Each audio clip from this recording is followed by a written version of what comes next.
चलो next question देखते हैं। सेम टाइप का क्वेश्चन है।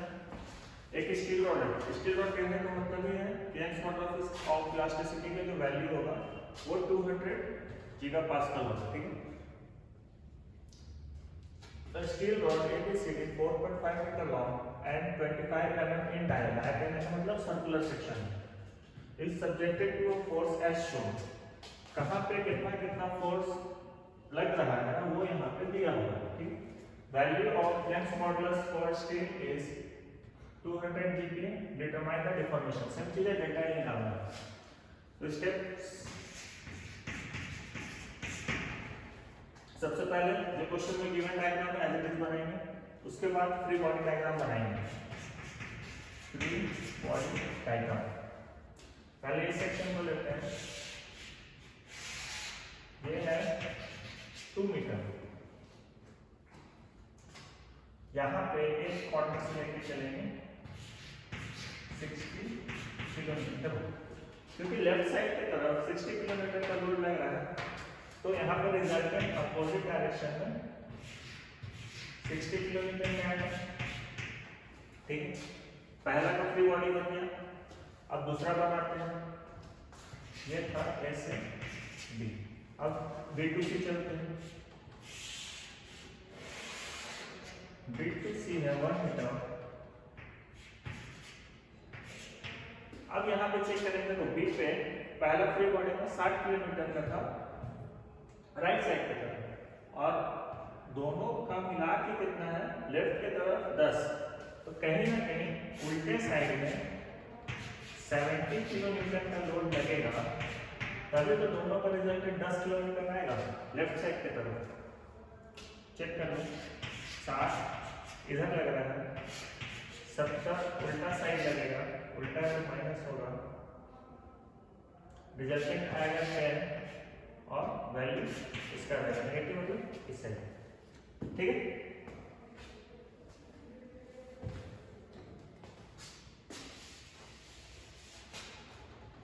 नेक्स्ट क्योंकि इस साइड 70 तो यहाँ पे उल्टे डायरेक्शन में 70 किलोमीटर। ठीक है। अब यहाँ पे देखो C to D, C से D 1.5 मीटर। यहाँ 70 है और ये राइट साइड की तरफ 20 है। तो कितना इसमें घटाएंगे तो 20 आएगा, क्योंकि यहाँ ज्यादा है ना, कम चाहिए 20 करना है दोनों का बैलेंस करके। तो इधर से अगर 70 है तो हम उल्टे साइड से 50 का लोड लगाएंगे तो ये 20 आएगा। और वैल्यू किसका जिसका लोड ज्यादा है डायरेक्शन इसका आएगा। ठीक है। तो यहाँ पे आपको 50 का लोड चाहिए इस साइड 50 किलोमीटर। ठीक है। क्योंकि यहाँ 50 इस साइड अपोजिट साइड में उल्टे डायरेक्शन में 50 किलोमीटर का लोड आएगा। क्लियर। और ये 50 देखो क्वेश्चन से मैच कर रहा है। ठीक है। इसका मतलब मेरा बनाया हुआ फ्री बॉडी डायग्राम सही है। अगर ये मैच नहीं करता तो गलत होता। ठीक है। मार्किंग करते हैं, इसको 1 मान लेते हैं, इसको 2, इस फिगर को 3। ठीक है। तो गिवन लिखते हैं। A steel rod ABCD 4.5 metre long. पूरा रड का 4.5 मीटर लॉन्ग है डिस्टेंस, सॉरी मेजरमेंट। और डाया दिया हुआ 25 mm। जो डाया है 25 mm है। देखो फिर से यूनिट चेंज है। यहाँ mm में बात कर रहा है, यहाँ मीटर में बात कर रहा है। ठीक है। तो सबको या तो mm में लाएंगे या इसको मीटर में ले जाएंगे, कोई एक चीज तो करेंगे। ठीक। तो छोटे की तरफ जाएंगे, सारे को mm में चेंज करेंगे। E का वैल्यू दिया हुआ है 200 GPa। मतलब GPa का मतलब होता है किलोमीटर पर mm²। ठीक है। आप चाहो किसी को सेम चीज को 200 into 10 का पावर 3 न्यूटन पर mm स्क्वायर भी लिख सकते हैं। यहाँ से किलो और हटा है 1000 से मल्टीप्लाई, ठीक है। अब जो चाहो उसको अपने अकॉर्डिंग रख सकते हैं। हम किलो न्यूटन और mm लेके चलेंगे अभी, इसलिए क्योंकि यहाँ सारा लोड किलोमीटर में दिया हुआ है, तो फिलहाल किलोमीटर में लेके चलते हैं, ठीक है। पूछता है delta L equals to question mark, यही फाइंड करना है। तो फॉर्मूला लिखते हैं, ठीक है। तो डेल्टा दिया है, सॉरी डायमीटर दिया हुआ है, एरिया निकलेगा π/4 d स्क्वायर, कैलसी लगाओ, ये लिखाएगा π/4 into 25 का स्क्वायर,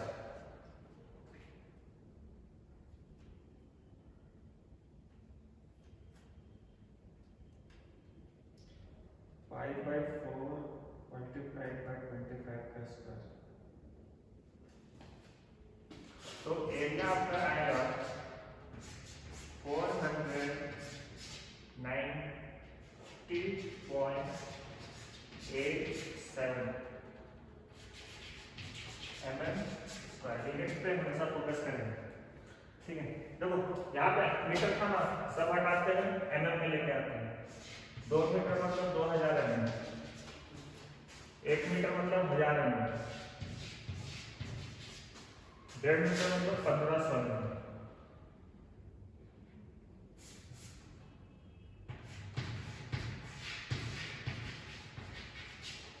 ठीक है। अब लिखते हैं, चलो P1 कितना 60 kilometre, L1 2000 mm, P2 second figure का 70 kilometre, L2 1000 mm, again P3 कितना 50 किलोमीटर, और L3 है 1500 मिलीमीटर। डन।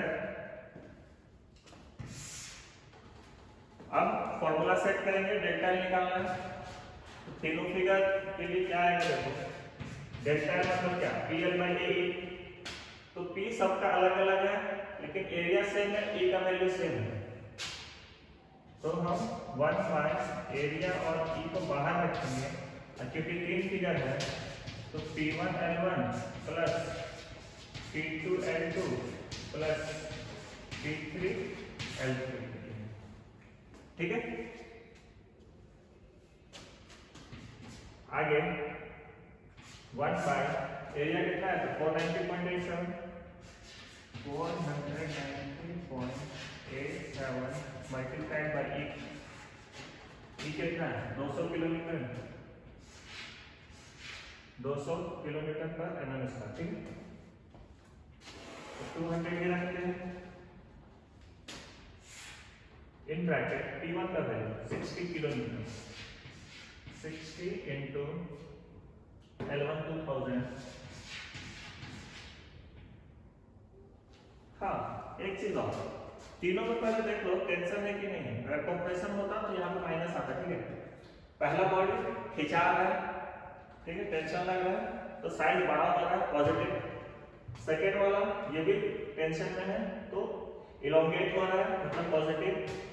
तीसरा में भी इलोंगेशन ही है, तो ये पॉजिटिव ही रहेगा। अगर कंप्रेशन होता लास्ट क्वेश्चन में जैसा, तो यहाँ पे माइनस करते हैं, ठीक है। Plus P2L2 70 into 1000 plus 50 into 1500।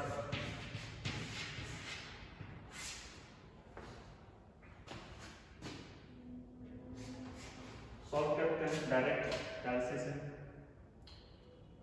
1 divided by 490.87 into 200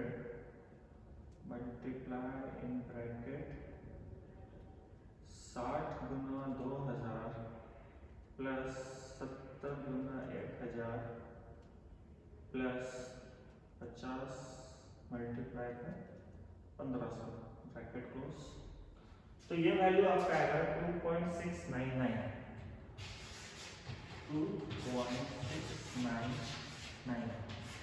delta L, और जो यूनिट है वो है मिलीमीटर।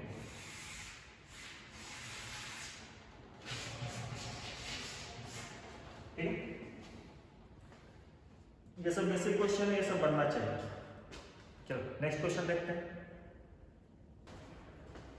देखो नेक्स्ट टाइप का क्वेश्चन है, अभी तक जो भी क्वेश्चन देख रहे थे वहां पे सेक्शन जो था वो सारा यूनिफॉर्म था, कहीं भी चेंज नहीं था। ठीक है, लेकिन अभी क्या है, सेक्शन हम लोग का चेंज हो रहा है। ठीक है, क्वेश्चन कहता है कि एक ऑटोमोबाइल का कंपोनेंट है, गाड़ी का कोई कंपोनेंट है। ठीक है, इस सब्जेक्टेड टू टेंसाइल लोड, कहना मतलब टेंसाइल लोड इस पे लग रहा है जो कि 160 किलो न्यूटन का है, दोनों साइड 160 किलो न्यूटन का डायग्राम पे दिया हुआ है, टेंसाइल लोड लग रहा है। डिटरमाइन टोटल इलॉन्गेशन, मतलब डेल्टा एल निकालना है। If modulus of elasticity is 200 GPa, अब यहां से समझना, क्योंकि मॉडुलस ऑफ इलास्टिसिटी 200 GPa दिया हुआ, मतलब ये बॉडी स्टील का है। ठीक, ये जो बॉडी है ये स्टील का बना हुआ है। क्लियर? तो सबसे पहले क्या बनाएंगे, diagram as it is copy में बनाएंगे, फिर बनाएंगे इसका फ्री बॉडी डायग्राम। तो ये सेक्शन में यहां से कट करेंगे, एक छोटा बनेगा A to B, इधर लग रहा था 160 किलो न्यूटन, तो इस साइड से तो सेम लगेगा 160 किलो न्यूटन। ठीक है, अब B से C बनाते हैं।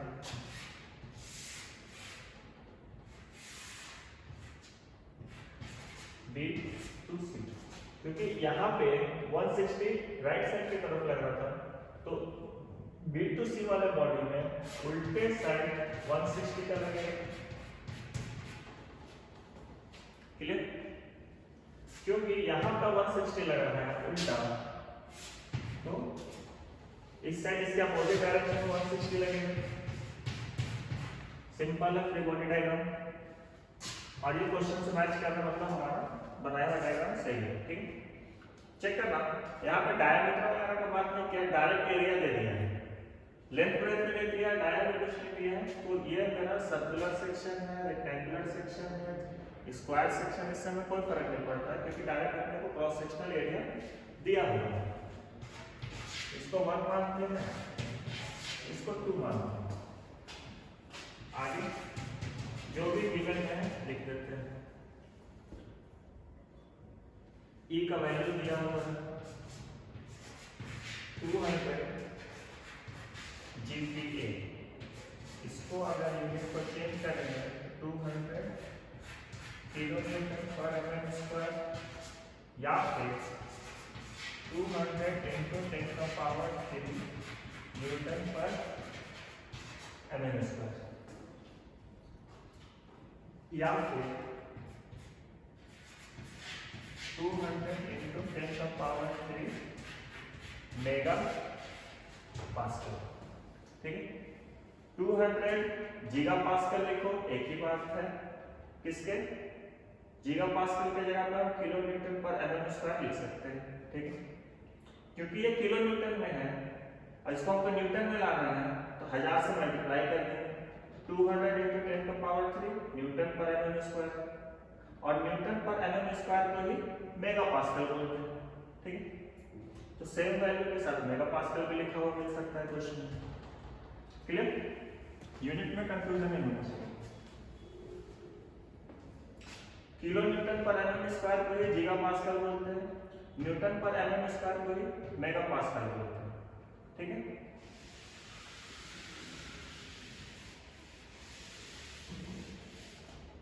तो यहाँ पे हम इसको किलो न्यूटन पर mm स्क्वायर रहने देते हैं, क्योंकि लोड भी किलो न्यूटन में, क्या बार बार चेंज करें, है ना। आगे कुछ और दिया है, तो P1 L1 लिखते हैं, load in 1 P1 160 kilonewton tensile, full tensile. L1 का जरूरत नहीं, डायरेक्ट एरिया दिया हुआ है। A1 का वैल्यू है 50 mm²। देखना पिछले क्वेश्चन में ना A और E दोनों को हम लोग बाहर ले लेते थे, लेकिन इस क्वेश्चन में A और A बाहर नहीं आएगा, E यहाँ पे सेम है, ठीक।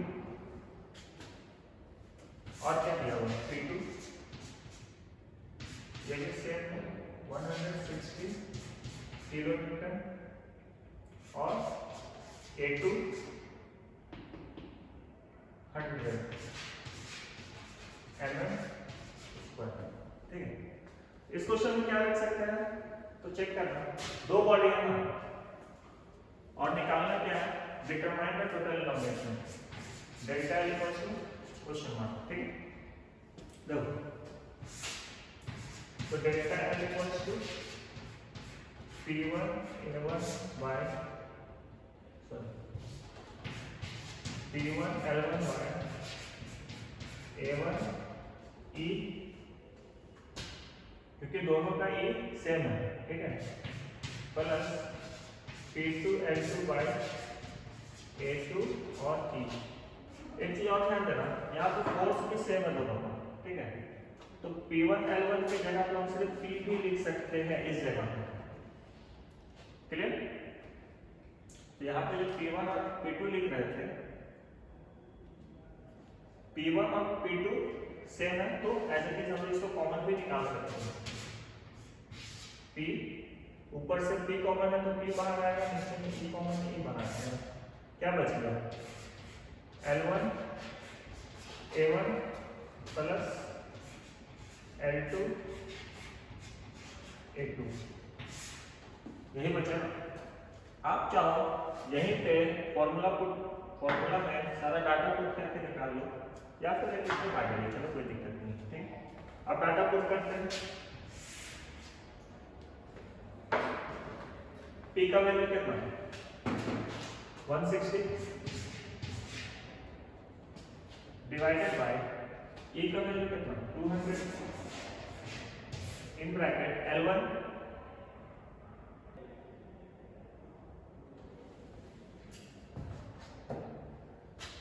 क्वेश्चन छोटा हुआ 90 है और 120 है,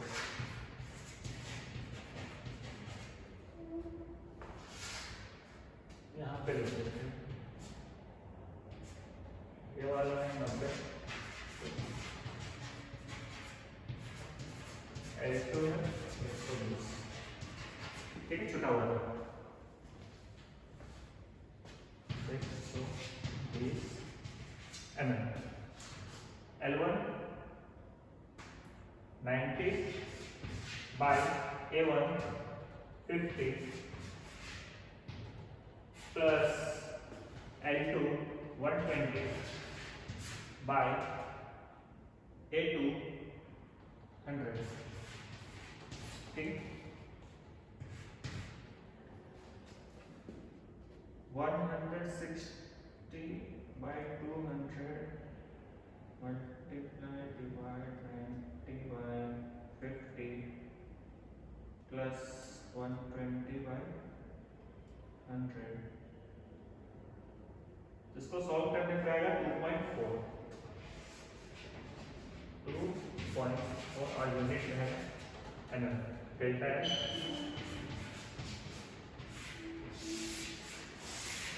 ये आएगा आपका, ठीक। अब हर क्वेश्चन में ना देखना, जहां जहां पे चीजें चेंज होना वहां पर हम फॉर्मूला रखेंगे, जितना फ्री बॉडी डायग्राम बनेगा उतना सारा रखेंगे, फिर जो जो कॉमन है उसको बाहर लेंगे, उसके बाद डाटा पुट करके आंसर निकालेंगे। आप जितना भी क्वेश्चन है इसी तरीके से बनेगा। अभी तक देखो, अभी भी इस क्वेश्चन में क्या था ना, सेक्शन तो चेंज किया लेकिन मटेरियल सेम था, दोनों स्टील बॉडी थी, ठीक है। आगे का क्वेश्चन आपको दिखेगा, ये स्टील है या एल्यूमिनियम है, कोई ब्रास है, कहीं कॉपर मिलेगा, ठीक है। तो उस तरीके का भी हम क्वेश्चन आगे देखेंगे, क्लियर। चलो नेक्स्ट क्वेश्चन देखते हैं, सेक्शन अलग अलग है, ठीक है।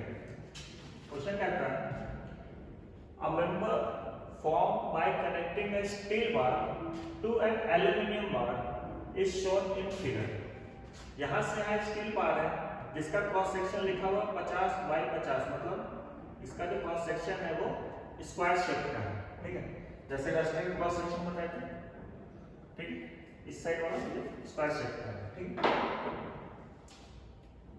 और एल्यूमिनियम है वो है 100 बाई 100 का सेक्शन, मतलब इस साइड का जो क्रॉस सेक्शन है ये वाला पोर्शन ये 100 बाई 100 है, ठीक है, 3D में समझ में आ रहा है।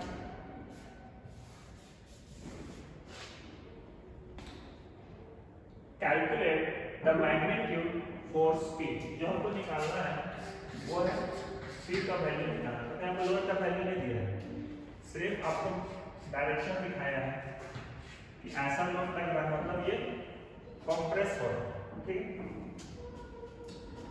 that will cause the total length of the member to decrease by 0.25 mm, और इस लोड के वजह से टोटल लेंथ में कितना का डिक्रीज आ रहा है 0.25, क्योंकि डिक्रीज का बात कर रहे हो तो इससे भी क्लियर है कि लोड जो है वो है कंप्रेसिव लोड लग रहा है, ठीक है, तो डेल्टा एल का वैल्यू दिया हुआ है 0.25, ये कंप्लीट है ना, the total length of the member to be decrease, तो ये टोटल डेल्टा एल है, दोनों का मिलाकर 0.25, ठीक है, the value of E for steel and aluminium are 210 and 70 GPa respectively, तो वैल्यू ऑफ ई जो है स्टील के लिए तो ई एस लिखते हैं 210 GPa, और एल्यूमिनियम के लिए तो ई ए लिखते हैं, ये है 70 GPa, देन तो सॉल्यूशन में आपने सबसे पहला काम फ्री बॉडी डायग्राम बनाना, बॉडी को तोड़ो और डायग्राम बनाओ, लोड इधर से P फोर्स का लग रहा है तो उल्टे साइड से उल्टा लोड लगेगा P, जितना लोड इधर है उतना इधर भी चाहिए ना, उल्टे डायरेक्शन में लगा दिया, लेंथ दिया हुआ है 300 mm, इस पे आते हैं,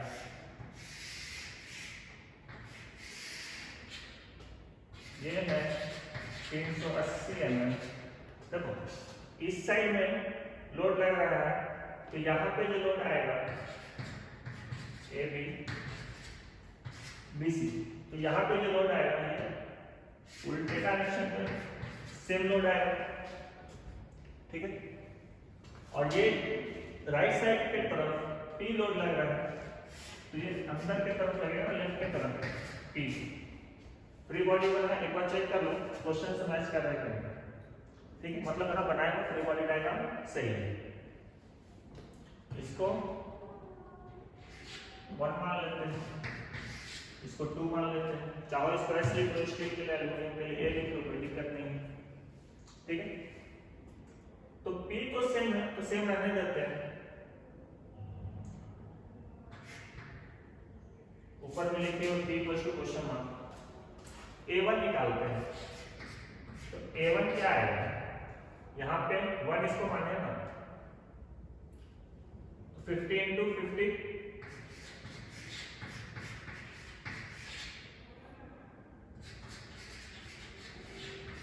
2500 mm square, A2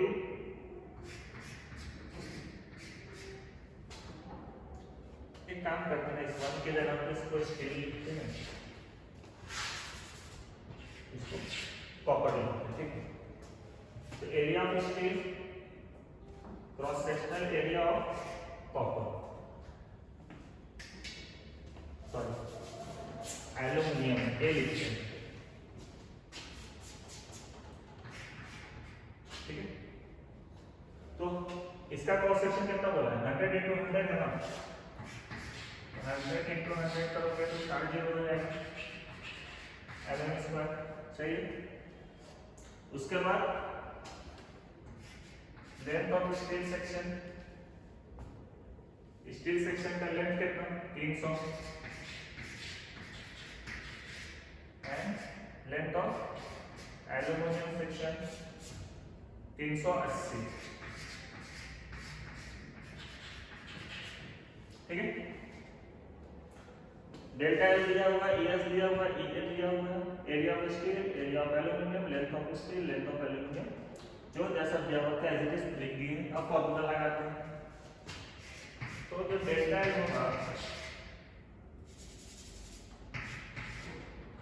P S L S by A S E S plus P A L A by area of aluminium modulus of plasticity. ठीक, और एल्यूमिनियम क्लियर। जो पी एस और पी ए है ये तो सेम है ना, P common निकलेगा, एरिया अलग है, एस अलग है, एल अलग है, ये दिया हुआ। तो delta L equals to P बाहर रख लेते हैं, L S by A S E S plus L A by A E A. ठीक है, अब यहाँ पे डाटा पुट करते हैं, थोड़ा सा वैल्यू निकालते हैं। तो P तो फाइंड करना है, डेल्टा एल का वैल्यू दिया हुआ 0.25,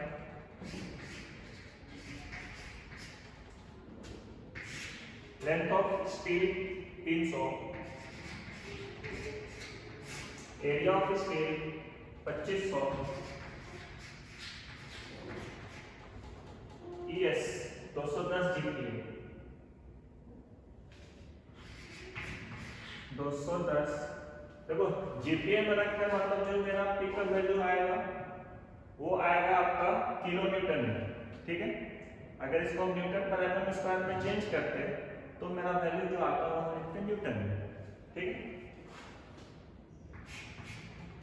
plus L A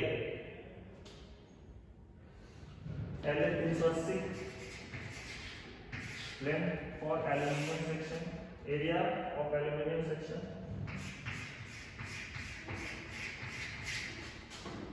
10,000 multiplied by E A 70। ठीक है, इसको सॉल्व करते हैं। 300 बट्टा 2500 into 210 plus 380 divided by 10,000 into 70।